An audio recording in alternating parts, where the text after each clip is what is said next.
lungvan do mi kol val rual bung som ni pakhat na ziak tu chante a mathiwa pa khatia rem na sawi kan tan nu lok khan ka u naw pa reng lian chuan lamkal lo tirin kan chin te alo bi tira apasal tha te thu thlen chuan atilom lo ani te che kan yang chu ti hian phungbom laina te chu khomin in lam hoin ral arel tamayani ke ro chuan telve katum lo thu le kan in rem na bo chiat katum lo thu in kalo changa nimin pia mai khan reng lian po lo kal le in ke chuan che tho ve katum lo thu ve kin kalo chang le a athin rim chuan he i khuwa hi kalo opanga heta tang hian ral kan dawang tia thu top soin kanin unaw na hial ti cha du in mai sen mu in kan in thena ni kha pasal tha te u ke zong tu na hian tuilai rapin mang ang takin ka om me kani ti na han meng khup lapa zona chuan animo eng tik nge lo che tan tu mai rin ti na han zot le a lal hlum bil chuan tromir tha thabial ma nge chuan an lo chet ka ring hei tu na thachan ve ai na lian to a reizong an rial hau lowang reng lian khan ado lak pui lal tele pasal tha te a han khom to nge yang a han ti a pasal tha te chu han mel kualin hei kan in rem na ka bo chiat lo zia chu in ria in mu veka khongai takin keile ka khuwa te a hian za in ngai ram don nia a han ti a bela chuan e te reng mai lo lu ngai su a lo ti ve a zona chuan lalpa eng poni se kong la ka kan ei tur cho min fun sak thei chuan azan la hian kan kir le ange kan man mo atru le a han ti a chi mual lal reng lian lal ina chuan siang tlang lal le thang bel le apasal tharual te murmual lal siak lian le apasal tharual te thei falal ngun lian le apasal tharual te ringsen lal ngun du le pasal tharual te chu lal ina chuan an om khupa lal in mual lama ni se tlang sang tlang wal rual ho chu angir hian an ngir khup boka lal reng lian chu azu khon alem nem deuh nen nar tai lura han ir ukin ti hian alo tong chuaka khu ka unaw palem lem ler khuang lal hlum bil khuan an ni lu sei ho nen rem na sa ui kan tan to bo chiat ka du lo ve de dei alo ti ve khang langa ani khu kan do lak tong chan ber turani awangin naktipa thabial ma nge in akhua khu kan op turani ang a han tingul ngula ringsen lal ngun du chuan e chuti tur mo lu sei nap dok ho emo kan nuai don ti laya ani kan unaw pa khuwa te nen lam kan nuai don ti nami alo ti phel phunga zupuyan lem nemin an lu akai thatlang boka an tong riat nuai hlom to ni lal reng lian chuan ni mayang chu ani khuwa kan oplo zongin chet lak na tur kan nei nang mole alo ti ve luka murmual lal siak lian chuan chutiania nu amatiamin kan nuai thamia mianga ti nia phai pui khu be thama karuat lova hei raldo mi la kan nga in kan pasal tha te bo to lam lo do zo hi anom leilo nge alo ti ve a lal reng lian chu han ki ai sukin ni mai e mole ma se phai pui khu te zong anol puya be thama karuat le ne mo kan pasal tha te khan enge in ngai ve dan le a thu shima thang bel le ngun lian te kha enga buki sakham ang maya in thut ngoi lem le in ngai dan te sei ve ula mole a han ti a thei falal ngun lian chuan a hei pasal tha te kan ne ya an ni hian ral be dan tur te chu an rel mai tur ani lom ni a chu lo renga ke chuan lungwan do lal sai ja madar bel sen ba khu han tin zon ka dei lo ve heng lai kan lu sei nap dok ho hi zong kan pasal tha te chon lek lo dal ngam tur hi an omin ka helo alo ti ve bala lal reng lian chuan ani chun khonge kan pasal tha te khan kan thu le hla hi lo zom ve te umo a han ti a lal dang ho po chu lo bu ngut hlomin nia kan pasal tha te u in tel lo ral rel zong kan che ta phetange ti nan lo som ve a lal reng lian pasal tha chuan vor ral nok chuan kan pu te u ti hian rot na kan siam te ang remin ti tlang emo ti in rot na an siam zui nga la kan lal thuang khan nak ti pa ler khuang kan opani chuan phai puilam ching fel turin hring sen pasal tha tok ling hian tlangwal zavel ruai sela adang zong ten triau lui zo thla in phai puile dungzol in rina triau lui fin tu ramri luya phai puilam kalte kan lo nga kanga chuta tang chuan dungzol lam nuai tur le triau lui zo atui pui lui lo kai tur in then sang le ila tha kan ti mayem a han ti a thei falal ngun lian pasal tha chewa chuan phai puilam kalte kha nga kher lovin annin kan chin lo bi mai se awa thawm ve kan la chuan ngai lo rama ring varol tur kan nia trong thu chelova che sual ve thei reng kan nia kha lungwan do mi kol anti te phei kha chu nu thuri zuama zuam mi an ni hau lowang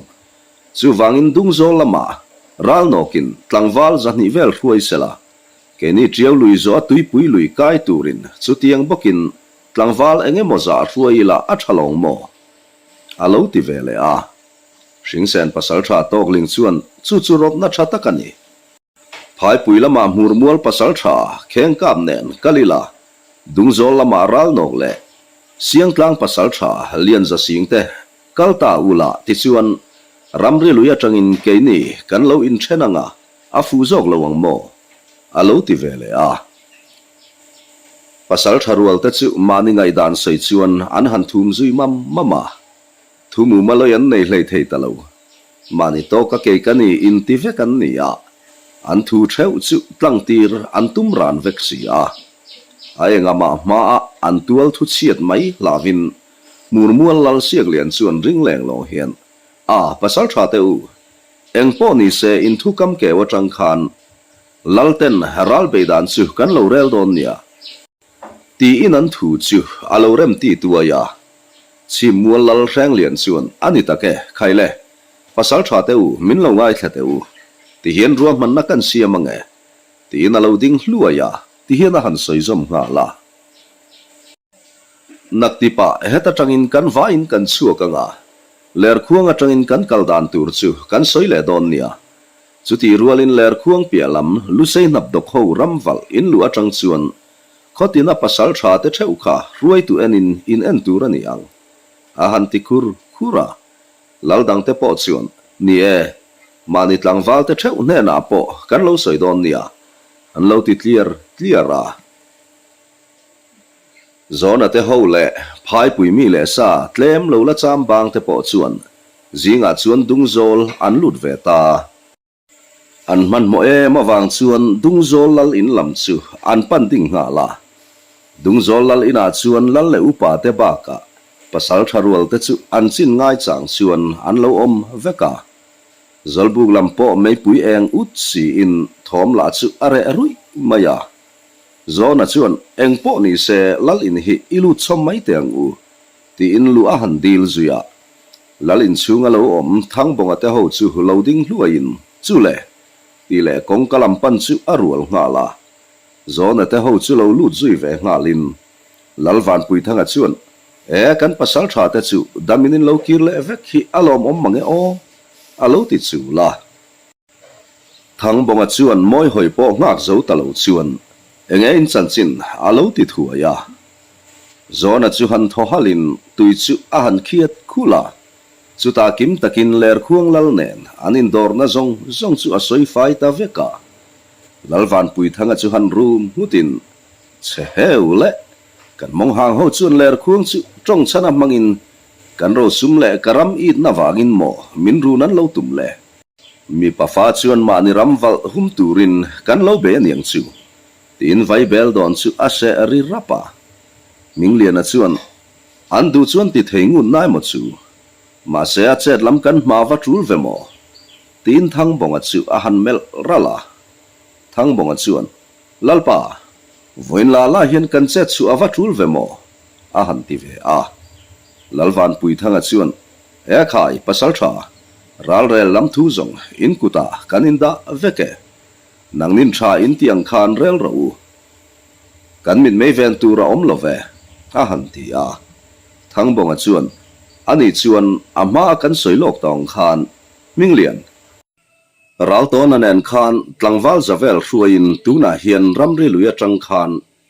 triau lui dung zo in ler khuang lamin pan ngal atul don ani chu ral ton zolbuk lama tlangwal ral kai chin zong zong vako khom to a han ti zuya minglian inaw te ho kha ikianga omro se tikhan lo vain buat sai ngal ula zana po a thei chin chin in kaldon nia a han ti a tuk chuan ai kham vele in kalanga nang ni ho hian a thei chin chin in lo dang don nia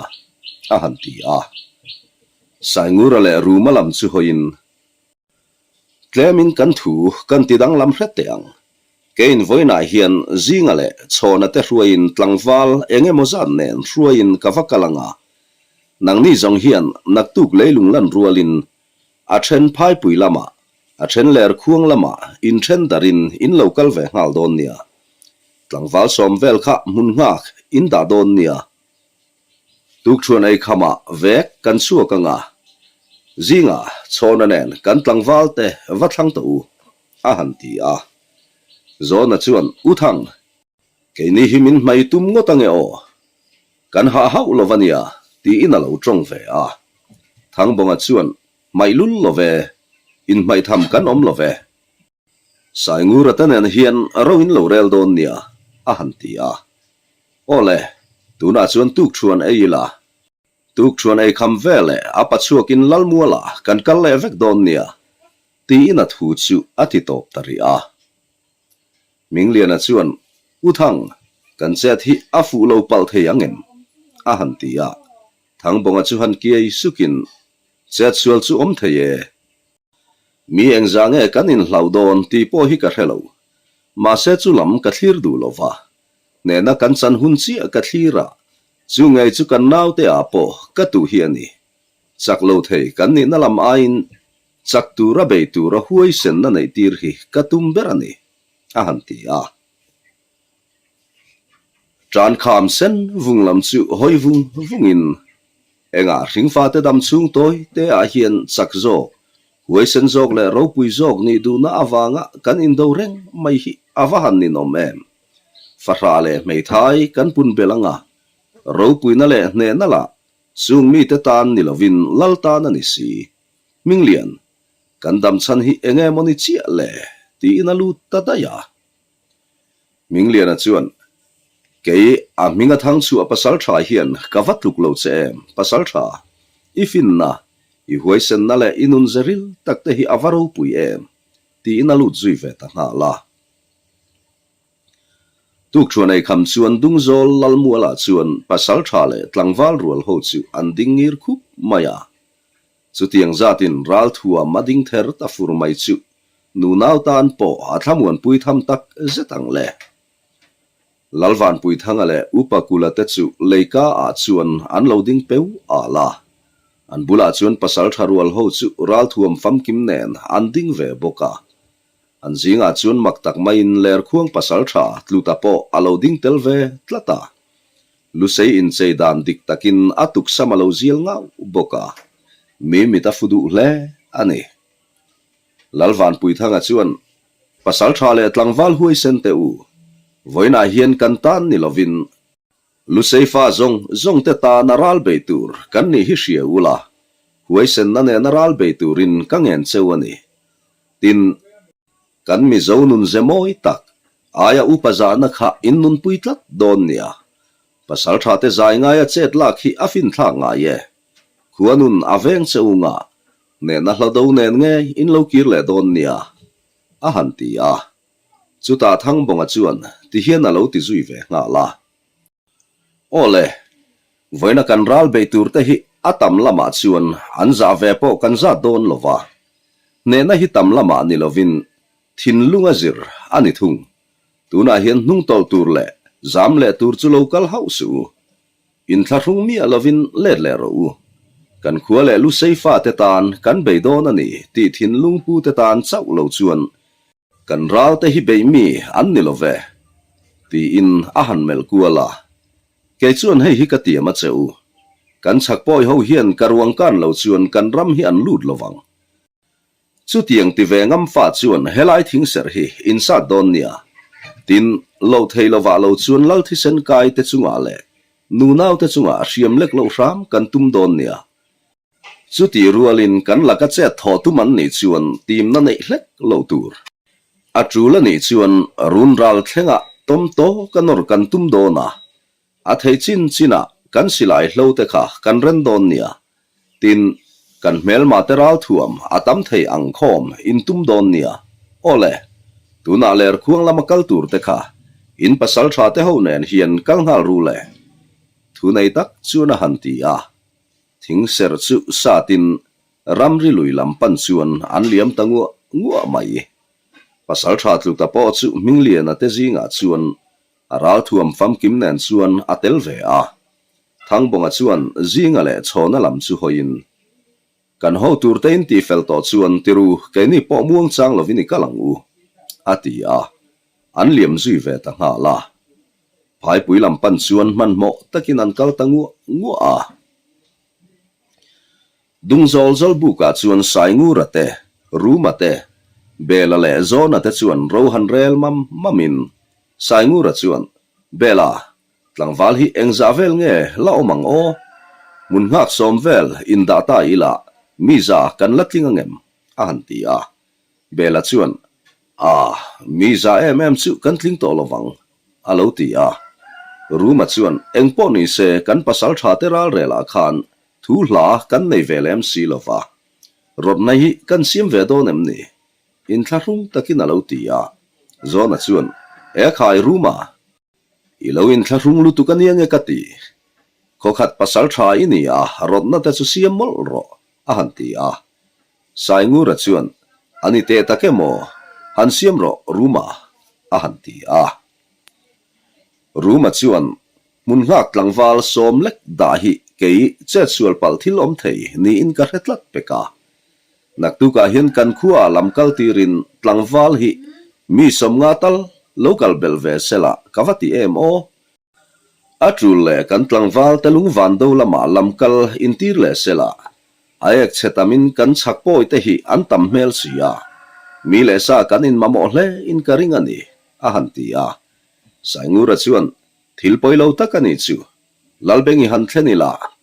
atrula ti chuan bela nangin lamkal itira niang chu ti in a han tho zui ta nga la lalin an han thlen chuan an han soi zunga lalwan pui thanga chuan e khai nang ni pasal tha ten tha in ti chuan a tha ni mai lom le in ti in ti ro alo ti sam e ta zolbuk lama mutur chuan an let le ta a minglian ale ral to na te ho chuan nitlak don suar a chuan trieu lui ler khuang ram wal chung chu lut to in an fim khur to hle mai minglian a chuan ral to na lam hoin pasal tha thimin min lo nan tak ma a zanri abar hi a thalong mo ti in a han ro na ral to na chuan in ti dan le alo ti vara minglian a chuan khi kan sak trieu lui phai kin lungpui muna khian zanria kan ei don nia ti in chu lam chu an pan zui nga la karlova chulai mun chu thleng chhovin ralto na chuan tluta lam chu hoin patlut heta tang hian ler khuang kha ala hla angem a han ti a tluta chuan soidan ka vathiam mai lo em luidum kan zo chuan kan kaldan chin tur ka soi thiam hau lo helam hi kan dai lut khat em ani trieu lui hi hetiang reng hi ani hau lova karin dan chuan lui kuam om manglo na lungbang sang pui hel ngai aom chup chho to in karing ani azan thim hnuaya kalnan chuan athan om lutuk lo mai thei ma se atlang dung zonga kan kal chuan khilai tlang dung chim zonga in kham duai khi kan lon chua chuan amual na peka invet liamin thlasik voi ni liam ta a kan chul kong kan po thein ka in ring a han ti a ralto na chuan minglian na lam chu han hoin ani chuan chu tlang dung lam chu kan bo mai don em niang a han ti a ming lian a chuan patlut tlang dung lam hi zo ila ler khuang khua chu eng tik nge kan lu anga a han ti a tluta chuan thing changwar ma chun kan lun man ma in karing a han ti a ming lian a vek chuan om zenei takin aram chin le atong thu ate eng kima kan rin turini a irin tlak tura kan ngai chenia a han ti ta khol maya tluta chu han ki ei sakin pasal tha mi pa fa in kan tiam to kan sun ngai love alo ti ve a ming lian a chu han nui var varin chuta tlangwal ho lam chu a han hoya ta hian zan ria kan buat sayanga arem chang khan thing ro han fom ula cho hi I chum ngal te ang u eng po tok thei kan ni a ril tram chunga ral bo zong chaka hare zan ria tur le fun tur kha han chum to u midang khan mau chang kha lo so tlang ula tui kan ma mo hnem do na tin me cher po kha atam thei ang siam lok afuang a han ti a zan ria te anei kham nu chuan vai bel zuk te an han siam le nuwa ral to na chuan patlut nangin ma han hruai ta chemo ti in kalan siam le ta a thal kho thiang zan thlaeng no hual nuaya chuan pasal tha ho chuan chak takin ler khuang lampan chuan an kal sau sawa hun enge mo chen an kal nu chuan luite tuidam zet mai chu an han thlenga meizuk te siamin an han in phi har sanga pasal tha tlu ta chuan tuna chuan hei kongtum hlui kan zo to do na mei cher ta po kha timit thenila a tha to anga film khurlu ta om love mei po kha zuk to lo ni se a tha ange a han ti a ming lian a chuan patlut heta tang hian ler khuang chu ala hla em a han ti a tluta chuan lakal ve deuh chu anga yang tuna hian leng ho ar khuan hun vel ani karinga heta tanga kan kal le par chuan khuan masa khuan ma in kot chua kan thleng manang ti in an kal zui le ta a thang bonga te ho po chuan phai pui kot chua chu thleng to in khua chu an chuan vunga thang bonga chuan rausan khua zong avare chiang vong ve o thil nung pheze ula mu tur pom lo chuan ti na ma chuan han phun nunga chona zinga nen khan mi panga vel hruai ula khua sawa chuan teu engemaw thu hla a tong pong lu ngot lo hi a himin ka ria e ti na han tir liam zui nga la karlova chona te chu lo let le in engma thil dang lam an mu lo thu an soi nu chuan thang bonga chuan tuna khua kan lu tanga zolbuk le lal ina khian kan riang mai don nia ti in a hu ho chuan khua chu an pan zui ta nga la phai pui zolbuk chu alen lutuk lo awang chuan thang bonga chuan eng po ni se lal mo la khian e rong te han bolila mei cher te po kan siam bel don nia a han ti zunga abula tlang wal pani te hna chuan film khur ta khan chome tur han dap te u in mu ang in lo la don nia a han ti a zinga nangnin khodai vel kha han chiang le zual ula nu thare mo engemaw te in mu lo chuan na tu zinga ler khuang lampanin kan chua kang zanin chu eng po ni se phai puya hian iriak phot mai te ang u ti in vaibel se ko vu chuan rowa han rela zona te thulo honda na tang khan thang bonga hian phai pui lam ai ma in ming lian ate khan angai tu na an luana sa zo ka a chan chu poi ho hian ler khuang hi tharum manga op an tum maya ringa sumi vela chuan ming lian ate nen an han in nang chingin aring tlatani chutiang alo ni hlau chuan an in tam hleidon na samai sia ral to na le tlutabak ramchin han chuan to anom si lo nen mi le sa anin chan na sat luat tuk aru kina hlawin aril ru chu aman mo to tak zetani phai puilam lut lowakal ngot kha dikina rebok si lo nen mi le sa anin tam hleidan turte an ngai tua chet lak dan turte nen ming lian ane na an ti na te chu hrechuak wangin chuta ahan kiai saka ama riat tok lek chuan mi pa fa le ar luisen chuan damren tum lutuk ngai love a han ti sapa lenglen hun vela chuan ei rong te bol zovin zan ria chu an han ei ta a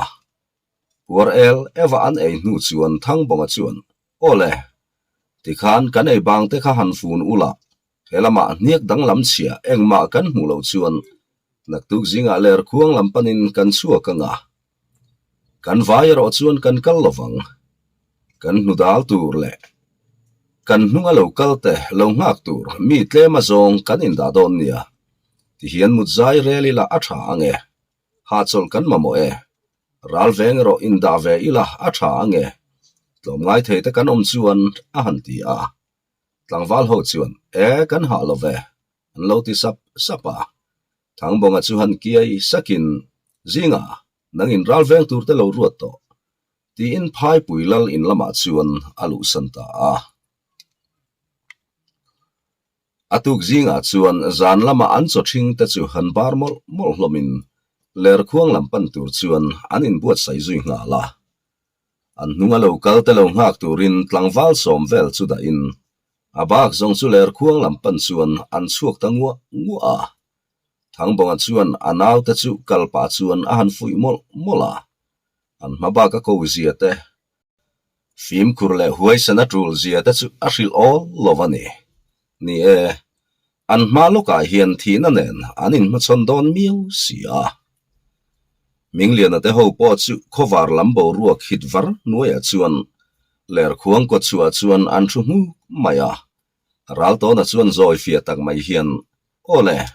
tuna chuan phim khurna khan innuna mun lu thu berrose in silai le in ral thuam te kaman mai thei turin han endik ula uthang bonga soyang khan kan ramwal chin hi kan ruang kan lo chuan kan poi mong hang ho hian an lut tur ani lo a han ti bala minglian a chuan engpo ni se ta hian min lo ngak ula patlutan hian khuwa hi kan han thli thlai ma sa ange ti inan kal zui ta nga la zing khovar nai to thlaeng dul nuk nuaya chuan thom dim le phim khur takin mi in nuai le phen tu rem chang chu phen chho zelin lal in chu an thleng chho ta a thom dim takin thom an ngai thlawang wanga thom dang lam engma hriat tur aom tak lova chuan minglian a chuan zoi sapin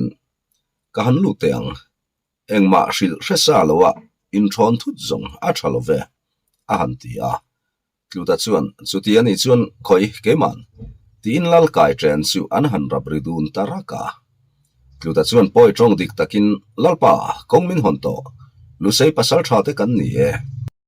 ti in tleng rel chu a han soi pa deuh naka lalin chung lama chuan thom lo omin kongka chu lo in son hong zuin lo lu ro ainga tia chu tia khowar ma amin lo thon tak alo tinu nu a minglian a chuan chulam soi hun ani lo velalpa i khuarun tum ni ila engma soi lovin i khua hi mei va pa kan chantir thesin kot chua son lu sei pasal tharwal te an tlim hu kasin chakpoi lo lian tur dang tur le i khua hum him turin ani kan local zong ni a han ti a lal lum bil chu han tho hokin pasal tha te u mani ram le mani chi le kuang te phatsan chante riak ka changdon ani hi mo kan chim mual lal le ache koi te po hi khel lovin nakti pa chuan ka khua hi an lo lut ngai don sia thi senin ka khua abual le ngai done ke hian englam hoin nge ka kut ka phar don la ka hrelo englam hoi tur ma in tlangwal la ti tham ka nei lo ti in ngui takin chuat lam chu a han bia tluta chuan lalpa lo lungai su nang le imi le sa te hi kan hum hi mang cheu khowar rualin nu naw le tar chak lo jok te hi far tlang a far puk lama lo han biru sela nang le itlangwal te po che thove turin kan be sei hau lovania in sa him na tur lo buai pu yang cheu ti in alal lui chu a han ne ma minglian alam chu hoin kan pasal tha te ka zuk ko wanga rorel dan te po a hria thiam deuh ma na ti in a chuak zui nga la minglian a chuan tap mei e nga lal hlum bila mel buai nak le lungai mel chu a han en wanga lalpa chu ti min lungai ma ta chemo iwang khua hi an lo lu don hlei nem tin phatsan tu riaka in chan ngot kha dik lo ani remna vong nu ngam tu ini zia kha aro pui tak zet zo ka sin tin tu na chuan I du emo du lo emo helai mun a hian in do na rap thak tak chu a thleng ngai do na lalini na angin I khua le tuite him na ngai poi mong che a han ti a lal hlum bil chu han tho hakin minglian na lam chu han melin pasal tha ke chuan lu sei pasal tha te in theina chung chuan zia le in huai sen na in fin na te hi kalong mu to a ke ni do mi ni tura hian ka ngai lo chewa chu an hne na po ka soya sin ma se du am na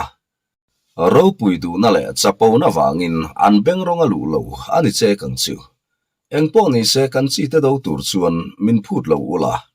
chuti rualin ka kho chu ngai ro du to ka in om karem ti e tin a thei chung chu kan khua hi min ven him sak don nia a han ti a minglian a chuan thei top kan chua don nia a han ti a chuti lai chuan lal kota chuan lu sei pasal tharwal ho thom chu ari takut khuta chutia jing thang thangalal in lama thom lo om ta chuan khomi te chu a thong har rang kher mai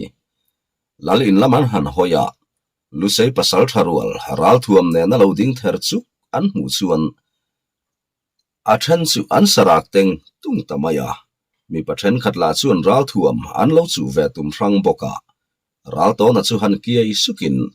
lal hlum bil lam chu hoin lalpa I khuate hian hoilam turan shelove nangin thilom dan han ril fiate a han ti a lal hlum bil chuan ani don te takemo ti ina chuak zuita a leikapuya chuan han ding peu ulin akut chu an phardu a mi pui ho chuan reta duaka chuta lu sei pasal tha hoin an khua an lo lu chan engkim chu an soidap dapa chuta atop lama chuan ti hian meng khup lap chungin a soita a ka khua le tuidu takte u ke in lal hian leido nei a do lak pui cheu hi ka du lovin ka tum to reng lo ma selo thailo na hian min nan chin chang hi aom thina tuna po hian kan du emo du lo emo ka khua hian thisen aluang ngei do na ka chipui ka unaw pa ngei po in leido nei ka du to lo wangin thisena kan in zom na hial a chu chat du ta sia chu wangin in him na tan voin ni hian nu naw le tar chak lo te kha far tlanga far puk lama khan in lo vatom don nia tin heng kan lu sei pasal tha te hi tuk chuan in lo rel kep don nia ti in alal ina chu na lu ta thang bonga te ho po chuan zan ri ei hun ma reta chuan ler khuang le phai pui in ri na triau lui chu thlengin zan ria chum na tur le an mamo ang tur te buai puin an mani zon thewa chuan an han phesang sanga thang bonga chuan chona heta tang hi chuan kalasot view khamo zan lama po thleng le mai cher eng ringin thai chin chin ikalang o zan ria te kha han chuma am tir deula eng po tok thai din huna kan din to hi a han ti supa chona chuan ole zanina thei to pakan kal trau chuan nak tuk chuan ai rualin ler khuang chu kan lut thei mayang alo ti ve a thang bonga chu lungpui chunga chuan han ding ang e lolin ti hian tlangwal te hne na chuan a han soya hele triau lui kan ka nanga ler khuang ramwal chin kan lut to do na nia engki ma fim khur takin kan ral thuam te pokha atul huna man mai thei tura in peisa in da don nia meicher kha atam thei ang han siam lok ula zanria po kan ei khop ba ka kodom tur tal fun tur in chum don nia karin dan hi sual lo chuan kan chak poi ho po chi muala tanga ler khuang pan turin an in siam ve me karinga ral to na te po in tuk in khan ler khuang an lu to hi karinga kan man mo anga yani a han ti a saingura te ho po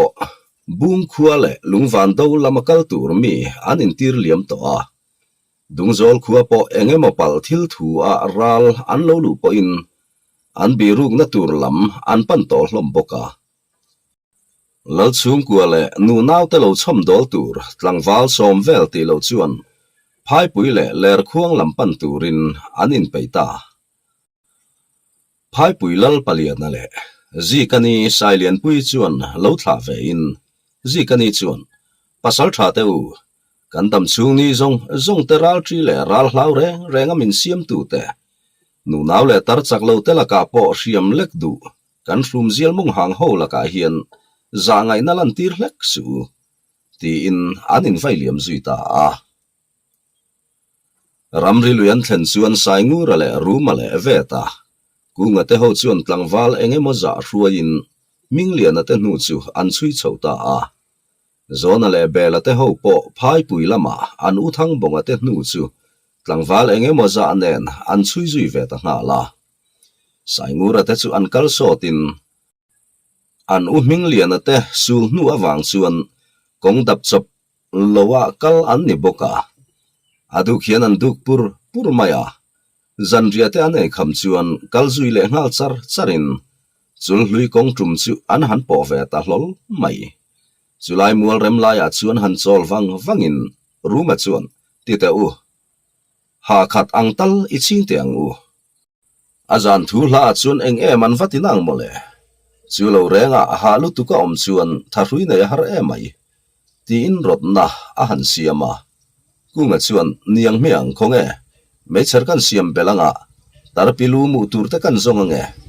midang khan me pui che tur thing ro lo zong te u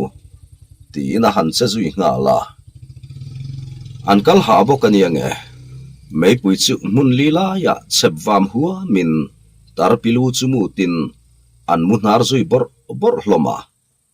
sai ngura po amu hil don siar tia chuan chong than pari rim a ria thin nge mai chu lo shela in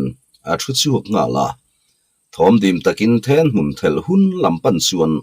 alung moi chu a han lek chuak zui nga la a thian te mun na tanga hlatok taka chuan chong than pari nge mai chu lo omin alo nui vara e pasal tha idam mo kanin mu lo na vare ta em ve o nang hi chuan min mu tum na le mi han ngai na po hi inei velem lo emoni ti in vui mui putak hian sai ngura chu ngai la taksi hian a han mela sai ngura chuan e khai chu ti lam thu ni lo ve tun lai chu kan buai hi azual matin ni ramwak sapel po in kan lo chuak man lo wania min hra thiam zok te khai a han ti a pari chuan nui sang hian a pasal tha ka han vui der mai ni kha in uthang bonga sai ka la kha kan ho tu nu in thian ho ril ru that wang liu a pek chawani kha a han ti a sai ngura chuan e khai kan lom hle mai in ho tu nu ne na chun lom thu min lo hril sak don nia a han ti a pari chuan thu tak mel za thian a chung lam hun kal to chu thu rana daila pasal tha I malam hun hi soipui tur che tam tak ka nei hunin nei rei si lova kan soi zung ange ti ina han soi tran ta a tuna in buai na hi in buai top na ani don hau lovania I pa wang khua in wang khua khuan buai na na men lo in la tok do na ral in kholei lung nge an lo rap do na ni thi sen tam takaluang do na nia pasal tha chu mai ni lovin in chung kuang ngai po in tur do na nangma maya isual chua thei thil ani don lo awangin ngai tu na tam jok sengang che tin tu na in do tur khua te hian nak tu khian ler khuang ram hi an lo lut ve to do na chema sa zo ka in trana trul do na wangin in man mo don nia nang ni aya taman ni do na wangin rorel konga in uthang bonga ifin chua don nia tin pasal tha Hubalak turin in wang khuain lu le tika alo mualo nan chau theito kalo chuang ti in mel ngui taka sai ngu ra en chung chuan nu naw le tar chak lo telaka fim khur hle la ithin rim na hian wana tong hun te po ala omang chung hun a chun in thunun ram itum don nia a han ti a sai ngu ra chuan min ngai tu thina kalom tak azete kalo vong reng don nia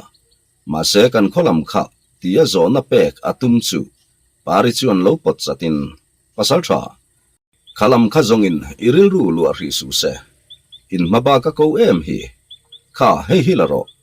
rei tak chole tuilovin chakna inei theyang ti in thil enge ma fun hi pe in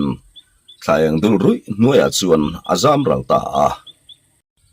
sai ngura chu angai na hello mel zeta han ding wangin a han thohaka engpo ni se kan mabak chu kan hlen tur ani ti in a thian te mun na lam chu apan ve ta a zanlaya nai to awang chuan mutpo tum to chuang lovin thom dim tak chuan mei pui chu a han vur bel hlua pasal tha ru ma chu lo thu chuak lolin e kha lalfa pa imu meu na nge alo ti chuaka sai ngura chuan han nui sakin ka harve chiani hi elaya chuan ruma lalfa pa kan om love sai ngura ni hi atong mai ti in han nui vara ruma chuan khonge I thote ang miang hei zan lai chu ani to rengalom le ti in tlangwal ho po chu a han kai tho zuya anei tur la nei ang chuan in no puarin ler khuang lampan chuan an chuak zuita a ral to na chuan tlangwal panga chu thlang chuakin ler khuang ram ria chuan ral ho chin vathli thlai turin atira midang zong chuan ler khuang atanga chi mual lam lo fing sari vel zeta saire muala chuan chan khan lo siamin tran hunan lo rem ve boka helai saire mual hi khan tereu te omna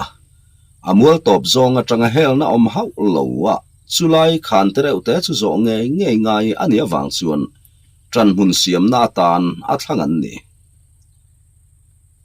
chi mual lal in kota chuan pasal tharua le tlangwal te chu anding thup maya chi mual lal le lal dang te chu leikapuya chuan dulkir lang hian anding peu al hlom boka chi mual lal chuan akut chu han phar chuak du in ti hian a han soita a ole kan pasal tha le kan tlangwal chuan vor te u tuna hian kan lu sei nap dok ho laka kan phuba la turin in chuak don ani a in ne china pieng kha kan chia khua ni in kan ro puina tur an ni a mi hei zatin cha chuak don ani a in che ta phet tur ani lovang kan soito angin ler khuang phuba kha in tong chan zelanga tuipui rala lung van do khua le asangoi zon puite nen lam in juk tuk dol tur ani yang chuti rualin khu ler khuang lal doi zeple om nem khuan lu sei ho nen rem na sawi katane an ni lam hoin siam kalek theilove de dei temin lo ti khum khang langa naktu ka chuan khu khu in op ngei tur ani ang chuta tang chuan lu sei ho beidan tur chu kan pasal tharual ten an relanga tuma in hnial tur ani lovang nikir thlafang den ma in kawang khua hi in lo chuan le man ngei tur ani bokang tin in chon lek na dal reng tuma in zu tur ani lova laltin pasal tha te khan in ral la ka pieng in neyanga salpo in koi theya pieng chu in ta ani ang a han ti chu pasal tha le tlangwal rual ho chu an audur dur mai ani chi mual lal reng lian chu han kiai sukin ler khuanga tang chuan ka pasal tha ral nok hi in khai pa ani anga khotin pasal tha te nen ro in rel don nia in chin ngai changin heta hian kan lo om reng don ania kal toro ule ti in ler khuang lampan chuan an liam zui tangwa ngua ral to na tlangwal tirzinga pakhat chu triau luikam lungpui in toksir khupa chuan khua chuan in a han hoi wanga an ral chhak lama mei cher de nau chu amuta rang takin a thian te hnen lampan chuan to thla in a thil mu chu a han soi zunga chuta ral zinga chulung puya chuan han perkai vatin a han enveta a an chak fe atlang dung zui a triau lui pana mei cher lo in zui thlangu ngu amu chuan lo let vatin kan man mo anga ye naktuk zinga chuan ler khuang an lo lut man nge yang kele ku nga hi heta hian an chin bi in kan lo omanga abak zong chuan ler khuang lampanin vatlan ngal ro ke ni zong min lo ngai to lo ula kanin kalpel tir vek nuwa an hnung lama tangin kan lo zui ru don nia a han ti zunga minglian ale tluta zanri ai zo chuan an nau te chu an han en kual le veka chulai sai re mual khan pia lama ruang chai che lo thlak tur ral to na te ho om na chu thleng thla in minglian a chuan ral to na lam chu enin pasal tha jing lama chun an ron chenge yang le khulai mual an lo lu kim khuan chet kan la ning chu nui var chung chu na han ti a ral to na chuan niang miang kan nau te ho chin bi tu ra ka tir te po an lo thleng tre to hialin ania karin ati lai chuan pasal tha tlu ta chuan nui su khian isoi di kan yang so kan lampana mei cher lo de le zau so ani ngei karing an mei cher po an thu ple mai alo ti ve a rang takin chulam chu han hoi rual thapin ral to na chuan mi panga lai ka tira ni sia mei cher pakhat chau la ni in ti in ngai thalo mel zetina han phun nanga minglian a chuan mai maya pasal tha kan uthang bongan a cher me ral zinga atel ve ni lom ni an hnunga lo zuya tumania nge ngai tu mi su alo ti hluka karlova chung ho chu tholuam alo thlengin enge chanchin ti in an lo bekbor vata an ral tho la tui chu han khiat khol hlomin an mudan kim chang tak chu an han soi ngal zunga ral zinga le kunga eroin nunglama tangin lo zui ruk an tume ti in an han tho hala minglian a chuan ani chuan lo han ha chol to kan mong hang ho chu local rose an du chu kan lo pe molang ti in a ha chang chu a han thial bapa ral to na chuan engpo ni se kan nau te hi itlo kualila mani mun theu iluang u khi kan zan lam ro rel tu poin lurtlang alo khum lu to ekati zan in chu am takin o tia han fiam thu pa zavin aliam zuita a tha chuwan lai zola chuan a eng thiangin zan lam ro puina arsi tenen chuan an in choi moi to kher mai chu zan thlaeng zet chu lungleng mi tan chuan han kur pui tham ani tak zet mai chulai triau lui dung le a che vel ngopui te chu a chun no ngul hian a hriata ma se chu zan lam ro puina eng be chana kalme pasal tharwal te chuan van lam ro puina reng hi an thlir man love pasal tharal nok chu handing datin hei jing lamani to a ta hian mei juk ta siamila kan fim kurtlang to don nia ler khuang lal hian lu sei nap dok ho hi phung bom alo som reng thenia kan malok so sai re mual kha ani to a kan thompo kan dim to don nia khovar leilung lan ruala lu ngei kan tum don nia ti in avai bel chu a han beng zui mola siang tlang pasal tha lian za sing chuan ral nok chumel rul pa hian ler kuang ta chuan tlangwal ti thaman nem ni chulo renga in lal reng lian nen una wan nia chuti takaral pui phiara tul hranem ni alo ti ve a ral nok chuan achi le kuang zong in eng ma hi kan thlir lem lo ani ber himo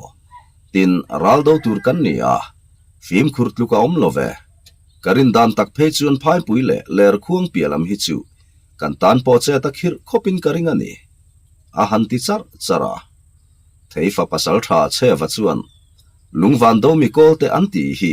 ma chon chak om takan ni lo mule khuawang pasal tha lutan tu lungwan do lal fa pa phe chu khuawang te hual bik pasal tha ani antiesin ka hlawang ero ani lo fim khura tul zia thu hla jok soina atan ani ti in a in tlip zui vata murmul pasal tha kheng kap chuan buana ma kher ti zong kan nei zo do ne ke chu kan tlangwal rual te an hian trong pachia tak hi omin karing lo ti te u ler khuang chu ilut vat teng u ti na hanzimar ara thaliam tur chuan saire mual chu a chundul ruya zulaya pasal tharual ho ke kham chu an han in zimar le lai ria khovar lam thlifim han thole heu ta chuan an mut chuak chu lo chem harin an meng fia ko khi ani ber mai jing lam bo ruak vot da vur chuan an ma lokalo thleng tur an nga me chu a nai tir sotti arin thiam theile bokani minglian a chuan abulami pasal tha tluta chu han mel zavin pasal tha kum khokha chenata ichipuite idodon chu ania sheomi tilo mo a hanti a tluta chuan a sheom na tur lam hi ka don du lo mai zo kani athushima kan chi mualal du a mabul tum vekani ti ka shia ler khuang ala ompo ni ila min hup don tho tho lu sei te po in lu sei te ve kin do ve fo himo tina han nui saka ming lian a chuan aningot mai kan tam kho chuana tan nun tha pa be tru chu ni si hi kan mi khual tur ho po chu an lo lang tre to in nia karin ni tina han thlir zui dawa theiwa pasal tha chewa chu han ding datin abulami chi mual pasal tha ral nok chu han melin ente hei leilunga langani ruai tawa ler khuang khua hian meide ei po mu tura omlo mai nilovin ar han khuang tela chu avakat vemo dai nai lam zo ka khuang ni mai ka riat chu le thil dik lo engemaw hi a om chiang ani kan film khura thang ti in amei cher chu an nor hlum zui nga la ral nok chuan ni thil engemaw chu a om ani khi tuma khan vai bel zu to lo ula in ral thuam kha man mai in pesa in omang cheu tin thom po dim hle to turani saire muala kan lu tanga akhua so kan inzar pharanga kan tuam don nia solai khan so ipel phot teng u tin thom dim taksi chuan chak takin an duk phei tapur pura minglian ale ral to na te chuan an nau te silai keng ho bula chuan kalin in ring tur chuan an fui sau sawa leilunga lang chiang tranin kol alo eng sen deuh phu to tia chuan sai rep mual kon chu chak poi ho chuan an lo lut khom ta chuta han ding khoma engemaw an soilai chuan amual khan lai taka chun lu sei pasal tha ti riat zet mai thang chu adir khim wang hi alo ding chuak ta chuta lu sei ophoi dik tak mai chuan kha kan rum zial ho dum chu eng ti turin nge azing thang thanga helaya ring in lorol ring fiak thak chuna zuktia chuta ral nok chu han room ngatin karin aya ma kan in ton don chu le lu sei nap dok pa kan ti tur na ngalo riat ve trul love kan kong dal khan lo om hau su naw te u in ral thuam kha ati lai chun lu sei pasal tha chuan chu ti mo tu na le ti in ani po chu atol liam zui nga la minglian atol liam chi chu atol liam na atang le ral to na te om na lama tang chuan sai re mual ko na om oi pasal tha ho chu an kap ta silai chu ari khian ari zoi ani ber mai oi pasal tha ho chuan an nau te chu han vin turin phen tur rem chang chu an dap ta chung mai chuti lai kara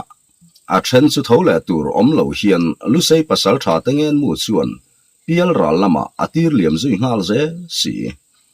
silai chu hoi zong nei mang lo chuan an rin ka hi ani satli angot nen mi le sa chu an hekle mai